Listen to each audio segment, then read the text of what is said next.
तो hello hello dear students, फिर से आप सबों का स्वागत है हिमांशु मिश्रा क्लासेस के ऑनलाइन प्लेटफॉर्म पर। बच्चों, मैं फिर से आप सबों के साथ एक बार फिर से आ गया हूं आप सबों के बीच।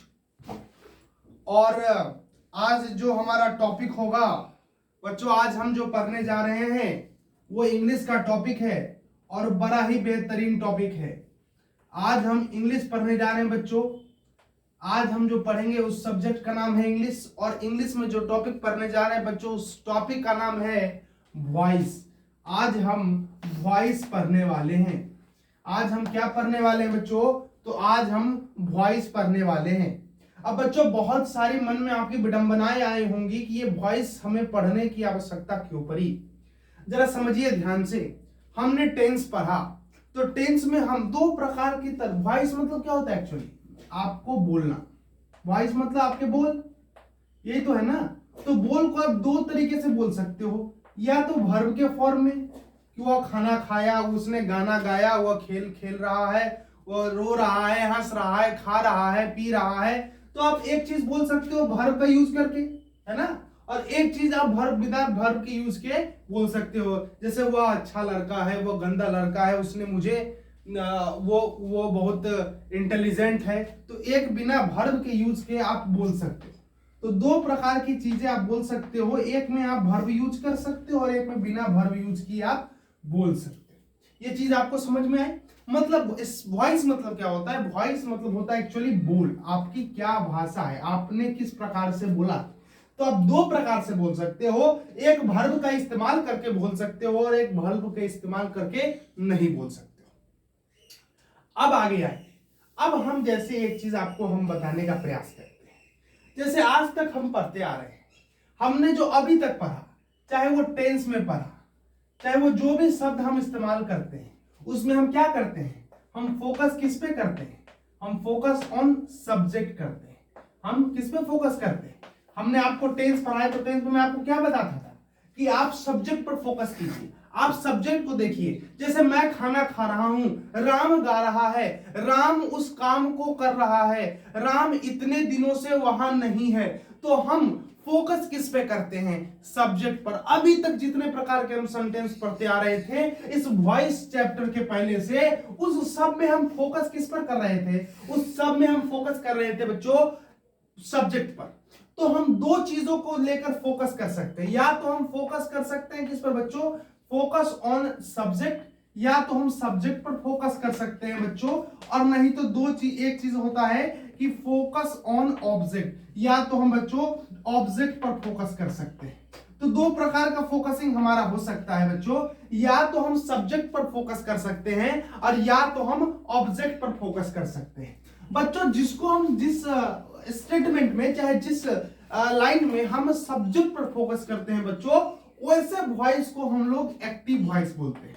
क्या बोलते हैं? एक्टिव वॉइस बोलते हैं, जिसमें हम लोग सब्जेक्ट पर फोकस करते हैं। जैसे राम ने खाना खाया, तो हम फोकस हम किस पर कर रहे हैं? राम पर। जिस भी वाक्य में, जिस भी सेंटेंस में सब्जेक्ट पर फोकस किया जाए बच्चों, जो कि हम पढ़ते आ रहे हैं, क्योंकि टेंस में हम लोग मेन फोकस करते थे सब्जेक्ट। सब्जेक्ट के अनुसार ही उसका हेल्पिंग वर्ब लगता था, उसमें यूजेस होते थे, है ना। तो हम लोग सब्जेक्ट सिंगुलर है कि प्लुरल है, इस सब का ध्यान देते थे। तो हमारा मेन फोकस क्या होता था? हमारा मेन फोकस होता था कि सब्जेक्ट क्या है। तो जिस शब्द में, जिस सेंटेंस में हम लोग सब्जेक्ट पर फोकस करते हैं बच्चों, तो वो हमारा हो जाता है एक्टिव वॉइस। और जिसमें हम कहां फोकस करते हैं? ऑब्जेक्ट पर फोकस करते हैं बच्चों, तो उस प्रकार के सेंटेंस हमारे क्या होते हैं बच्चों? उस प्रकार के सेंटेंस हमारे होते हैं पैसिव वॉइस। अब जैसे मैं आपको एक एग्जांपल के थ्रू इस चीज को बताने का प्रयास करता हूं। मान लीजिए एक एग्जांपल हम लेते हैं कि राम क्रिकेट खेलता है। क्या है? कि राम क्रिकेट खेलता है। राम क्रिकेट खेलता है। अब देखो, इसमें किस पर फोकस किया जा रहा है? राम पर। कौन क्रिकेट खेल रहा है? राम पर। देखो किस पर, सबसे पहले हमने किसका यूज किया? सब्जेक्ट। यहां पर राम क्या है? सब्जेक्ट है। क्रिकेट क्या है? क्रिकेट क्या है? ऑब्जेक्ट है। और खेलना क्या है? वर्ब है। तो यहां क्या हो रहा है, हम किस पर फोकस कर रहे हैं, हम राम पर फोकस कर रहे हैं। तो राम यहां पर क्या है, सब्जेक्ट है। तो इस प्रकार के सेंटेंस को हम कौन सा सेंटेंस कहेंगे, इस प्रकार के सेंटेंस को हम एक्टिव वॉइस कहेंगे। अगर मैं इसको ऐसे लिख दूं, कैसे लिख दूं कि क्रिकेट खेला जाता है, क्रिकेट खेला जाता है राम के द्वारा, राम के द्वारा। क्या बच्चों ये स्टेटमेंट गलत है क्या? दोनों स्टेटमेंट का मीनिंग एक जैसा नहीं है क्या? बिल्कुल एक जैसा है। इसमें भी इसकी इमोशन को पकड़ो, दोनों जो सेंटेंस है उसका इमोशन बच्चों एक है कि नहीं है? दोनों सेंटेंस का इमोशन एक है कि नहीं है? ये क्या कह रहा है कि राम क्रिकेट खेलता है, या इसका ये भी इसमें क्या कह रहा है कि राम क्रिकेट खेल रहा है। इसमें क्या कहा जाता है, क्रिकेट खेला जाता है राम के द्वारा। तो दोनों जो सेंटेंस है, दोनों जो सेंटेंस है उसकी भावना तो यही है ना कि राम क्रिकेट खेलता है भाई। दोनों की भावना तो यही है ना, दोनों सेंटेंस का मीनिंग तो एक है, इमोशन तो एक है, फीलिंग तो एक है ना बच्चों। तो एक्टिव वॉइस पैसिव वॉइस का मतलब क्या है कि फीलिंग तो एक ही है, लेकिन यहां पर देखो, यहां पर फोकस किस पे कर रहे हैं हम? सबसे पहले किसका इस्तेमाल किए, क्रिकेट का। तो क्रिकेट एक्चुअली था क्या, क्रिकेट तो ऑब्जेक्ट था ना।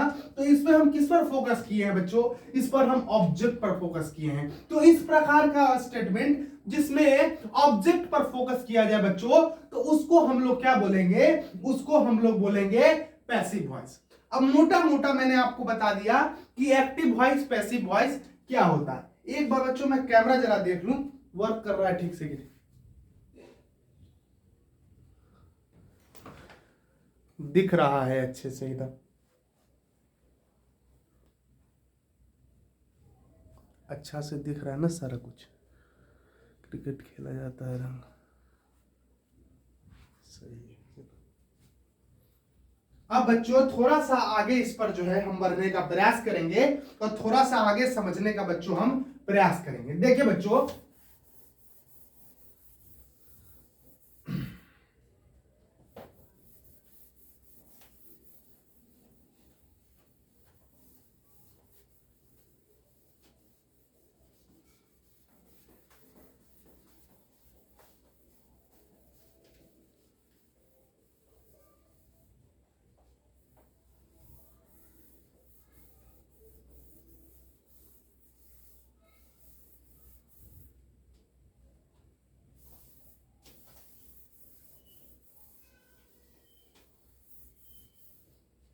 अब थोड़ा सा आगे बढ़ते हैं बच्चों। ये जो बारिश हुआ है ना, इसके कारण जो है आप देख रहे हो कि सही से, लेकिन मैं समझता हूं कि आपको अच्छे से समझ में आ रहा होगा।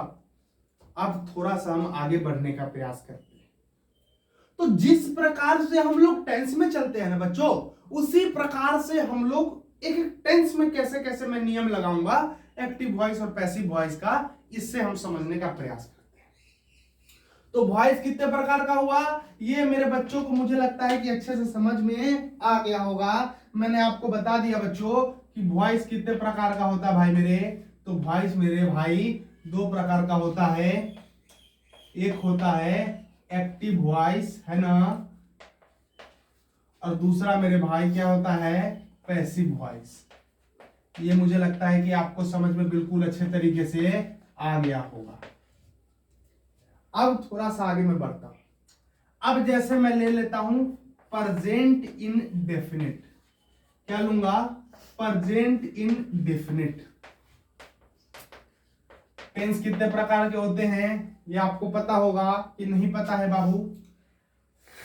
टेंस कितने प्रकार के होते हैं आपको पता है कि नहीं पता है? नहीं पता है तो वो भी मैं बता देता हूं।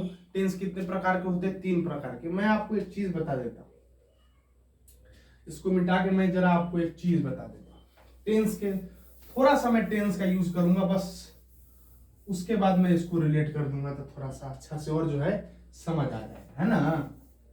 अब देखिए मैं थोड़ा सा बस रिलेट करने की कोशिश करता हूं, जरा आप इसको समझिए। टेंस कितने प्रकार का मेरे भाई? Present,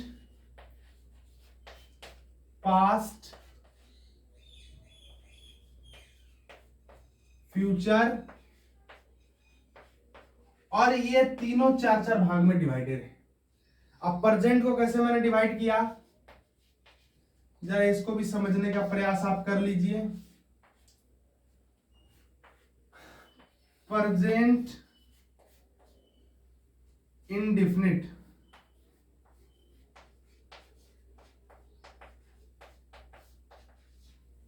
present indefinite, present continuous, PRESENT, present continuous, है ना। तीसरा प्रकार कौन सा है? Present perfect. थोड़ा साफ नहीं दिख रहा होगा, इसके लिए माफी चाहता हूं। और चौथा प्रकार मैं यहां लिख देता हूं, जरा इसको देख लें। प्रेजेंट परफेक्ट कॉन्टिन्यूअस, है ना। Present perfect continuous. बच्चों, active voice, passive voice present indefinite में काम करता है, प्रेजेंट कॉन्टिन्यूअस में काम करता है, प्रेजेंट परफेक्ट में भी काम करता है। लेकिन आपको यह जान के बहुत खुशी होगी, एकदम आपका जो है सो चेहरा हरहरा जाएगा, एकदम आप प्रफुल्लित हो जाएंगे कि प्रेजेंट परफेक्ट कंटिन्यूअस में वॉइस की फंक्शन जो होती है पैसिव वॉइस नहीं होती है। जरा उठा पे लाइट भाई। प्रेजेंट परफेक्ट कंटिन्यूअस में वॉइस का जो होता है बच्चों वो नहीं होता है। आपको ये जान के काफी खुशी हो रही होगी। तो अब हम लोग ऐसे ही आगे बढ़ेंगे। अब हम लोग प्रेजेंट इंडेफिनिट से आगे बढ़ेंगे और आगे बढ़ते हुए चले जाएंगे। अब जरा हम लोग आगे बढ़ते हैं और थोड़ा आपका जो है जो भी आपको समझना है वो आपको समझाने का हम लोग काम करेंगे। तो एक एक करके हम प्रेजेंट इंडेफिनिट में के भी सेंटेंस कितने प्रकार के होंगे? तो 4 प्रकार के होंगे। पहला अफर्मेटिव होगा, निगेटिव होगा, इंट्रोगेटिव होगा, डबल इंट्रोगेटिव होगा, जिसमें WH फैमिली होती है। आप सब जानते हैं, नहीं जानते हैं तो आज बिल्कुल अच्छे से जान लीजिएगा। इस चीज का भी एकदम आप ध्यान रखिए, है ना। देखिए मैंने क्या कहा आपको, सबसे पहले क्या होता है? प्रेजेंट इंडेफिनिट, है ना। Present indefinite. अब जरा इसमें याद रखिए, प्रेजेंट इंडेफिनिट में कितने प्रकार के सेंटेंसेस हो सकते हैं? और चाहे प्रेजेंट इंडेफिनिट हो, चाहे प्रेजेंट कंटिन्यूअस हो, चाहे प्रेजेंट परफेक्ट हो, चाहे प्रेजेंट परफेक्ट कंटिन्यूअस हो, सब में 3-4 प्रकार के सेंटेंस हो सकते हैं। पहला अफर्मेटिव हो सकता है, दूसरा निगेटिव हो सकता है, तीसरा इंट्रोगेटिव हो सकता है, चौथा डबल इंट्रोगेटिव हो सकता है। तो ये 4 प्रकार के सेंटेंस आपके चारों में लगते हैं, है ना। तो सबसे पहले प्रेजेंट इंडेफिनिट में हम लोग अफर्मेटिव केस पर जाते हैं। किस केस पर जाएंगे बाबू? अफर्मेटिव केस पर जाएंगे। तो अफर्मेटिव जो सेंटेंस होता है उसका एक्टिव वॉइस में क्या रूल होता है? एक्टिव वॉइस में क्या रूल होता है जो हम लोग टेंस में पढ़े? तो क्या होता है? सब्जेक्ट होता है। क्या होता है? सब्जेक्ट होता है। बोलो, सब्जेक्ट के बाद क्या होता है? सब्जेक्ट के बाद क्या होता है? एस होता है, चाहे ईएस होता है, प्लस क्या होता है? प्लस होता है ऑब्जेक्ट।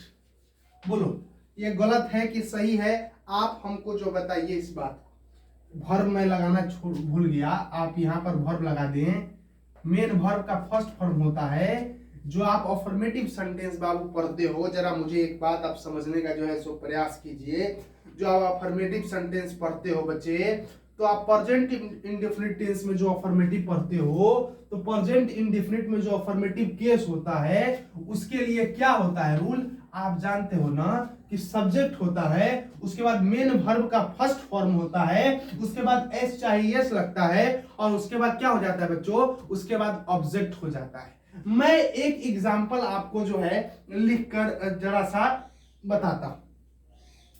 एक एग्जांपल मैंने लिख दिया, माई मदर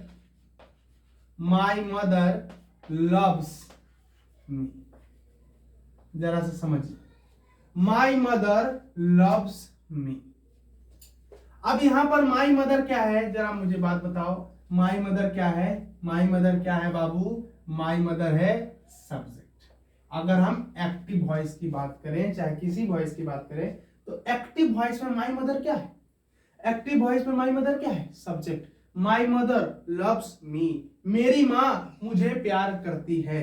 तो माई मदर, अगर मैं एक्टिव वॉइस के अफर्मेटिव केस में चलूं तो माई मदर लव्स मी में माई मदर क्या है? सब्जेक्ट है। लव क्या है? लव क्या है? प्यार करना। प्यार करना वर्ब है कि नहीं?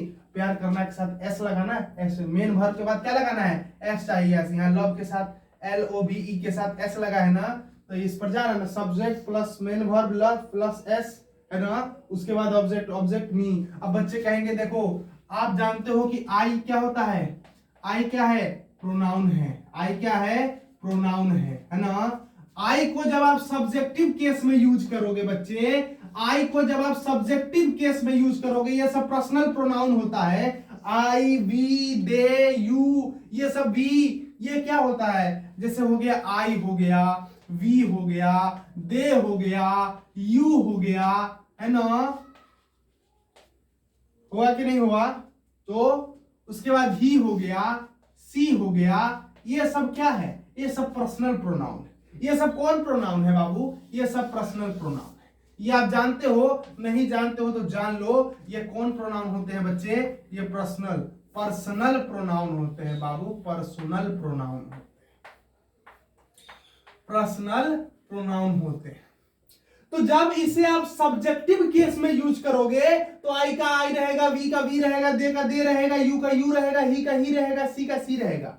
लेकिन यहां देखो, ये जब आप इसको एज ऑब्जेक्टिव फॉर्म में, जब आप इसको सब्जेक्टिव केस में यूज करोगे ना, तो ये फॉर्म इसका यही रहेगा।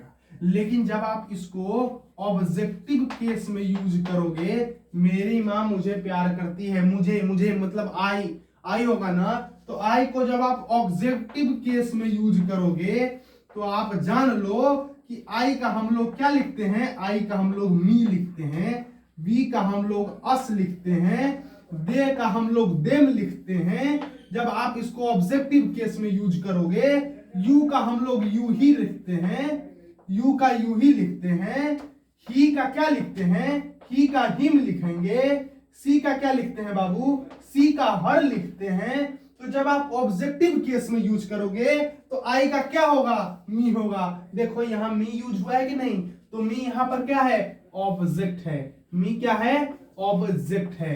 तो देखो इस एक्चुअली एक्टिव वॉइस हुआ कि नहीं? अफर्मेटिव केस का एक्टिव वॉइस में क्या कहता है कि सब्जेक्ट होना चाहिए प्लस मेन वर्ब का फर्स्ट फॉर्म प्लस एस चाहिए, S plus object. Subject my mother, love हुआ आपका मेन वर्ब और उसके साथ एस लग गया और प्लस ऑब्जेक्ट के जगह पर मी आ गया।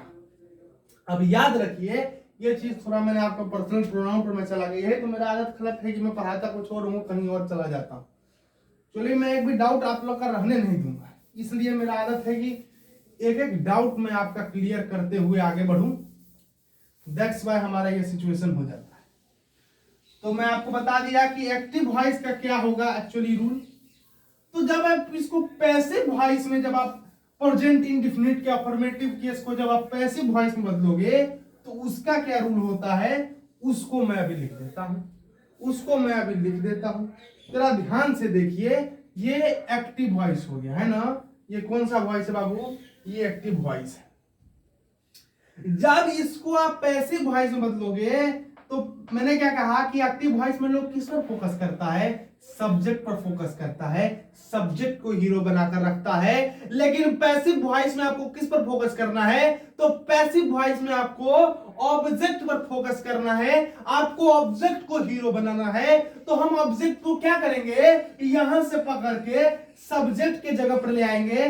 तो पैसिव वॉइस में affirmative case of present indefinite में जब पैसिव वॉइस का अगर हमको लिखना है तो सबसे पहले क्या होगा? ऑब्जेक्ट होगा। ऑब्जेक्ट के बाद याद रखिए हमेशा इज एम आर लगेगा ही लगेगा, जिसको आप लोग हेल्पिंग वर्ब कहते हो। उसके बाद हेल्पिंग वर्ब के बाद याद रखो इसमें मेन वर्ब का थर्ड फॉर्म हमेशा लगेगा।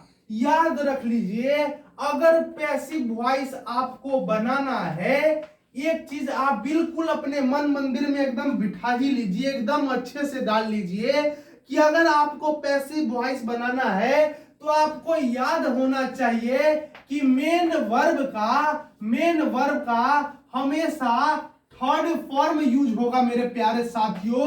मेन वर्ब का हमेशा थर्ड फॉर्म यूज होगा। पैसिव वॉइस में मेन वर्ब का हमेशा थर्ड फॉर्म ही यूज होगा। आज मेरे पास एक्चुअली माइक नहीं है, इसलिए मैंने पंखा बंद कर रखा है, इसलिए मैं 2-3 मिनट पर जाके आपका जो है सो थोड़ा मुंह हाथ पोंछ लेते हैं, पसीना आ जाता है, गर्मी बहुत है। तो पैसिव वॉइस में मेन वर्ब का थर्ड फॉर्म हमेशा यूज होगा। इस चीज का जो है आपको ध्यान रखना है मेरे प्यारे साथियों। तो हमेशा याद रखिए पैसिव वॉइस अगर अफर्मेटिव केस के लिए कर रहे हैं प्रेजेंट इंडेफिनिट के, तो क्या होगा, सबसे पहले ऑब्जेक्ट होगा, ऑब्जेक्ट के साथ क्या होगा, हेल्पिंग वर्ब जो कि इज आर एम के फॉर्म में होगा, प्लस मेन वर्ब का थर्ड फॉर्म प्लस बाय, और लास्ट में क्या होगा मेरे साथियों, सब्जेक्ट होगा। क्या होगा, सब्जेक्ट होगा। अब इसको मैं पैसिव में चेंज करता हूं तो सबसे पहले मुझे ऑब्जेक्ट को लाना पड़ेगा बाबू, ऑब्जेक्ट को लाना पड़ेगा। तो अच्छे मेरी बात समझो आप ध्यान से। माई मदर लव्स मी, क्या है, माई मदर लव्स मी।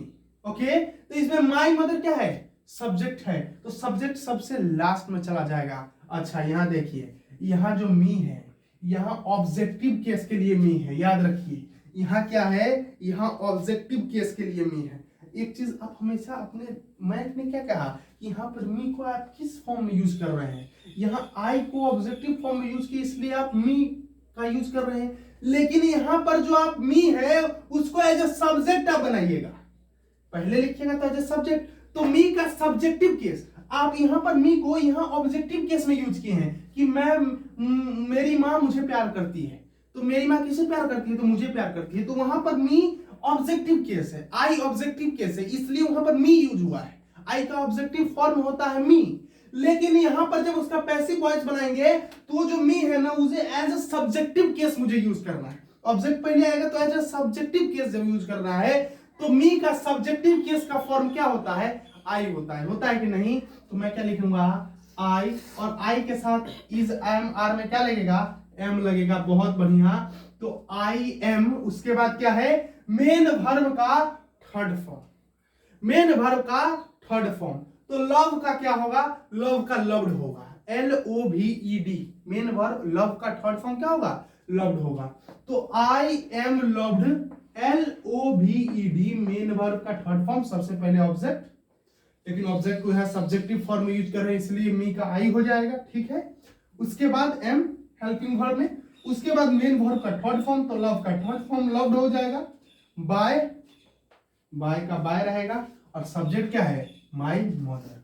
तो यहाँ क्या मैं लिखूंगा बच्चे, मेरे प्यारे साथियों, मैं क्या लिखूंगा कि I am loved by my mother. बोलो बिल्कुल अच्छे से समझ में आया कि नहीं आया। I am loved by my mother, इसका पैसिव फॉर्म आ गया, है ना, इसका पैसिव फॉर्म आ गया। तो मैंने आपको ऑब्जेक्टिव केस, आपको मैंने क्या बताया, एक्टिव वॉइस पैसिव वॉइस के बारे में थोड़ा सा आपको मोटा मोटा बताया, फिर आपको मैंने प्रेजेंट इंडेफिनिट का अफर्मेटिव केस लेकर बताया।